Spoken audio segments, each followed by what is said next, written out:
Hello, আমি সুশোভন মিত্র। ইন্ডি জোটের পিন্ডি চটকে গেছে। ইন্ডি জোটের পিন্ডি চটকে গেছে। রাহুল গান্ধী এসে আজকে রাজ্যে বলে গেছে, রাজ্যে যা দুর্নীতি, যা চুরি চামারি সব করে তৃণমূল কংগ্রেস। একদম রাহুল গান্ধী এসে বলে গেছে। তার মানে ইন্ডি জোটের পিন্ডি চটকে গেছে।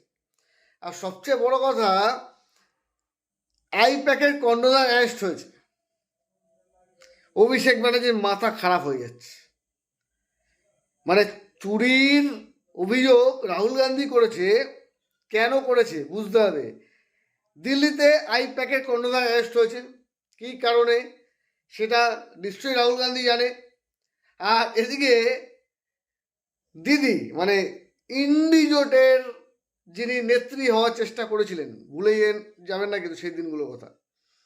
ইন্ডি জোটের নেত্রী হওয়ার চেষ্টা করা সেই নায়িকা মানে নেত্রী, তার আজকে এখানে এসে রাজ্যে এসে রাহুল গান্ধী পুরো ঝামা ঘষে দিয়ে চলে গেল। অভিষেক বন্দ্যোপাধ্যায়ের চুরিটাকে একদম স্ট্যাবলিশ করে দিয়ে চলে গেল। বাস্তব কথা কিন্তু। দেখুন রাহুল গান্ধী কি বলছে, খোঁজ খবর নিয়ে দেখুন একটু।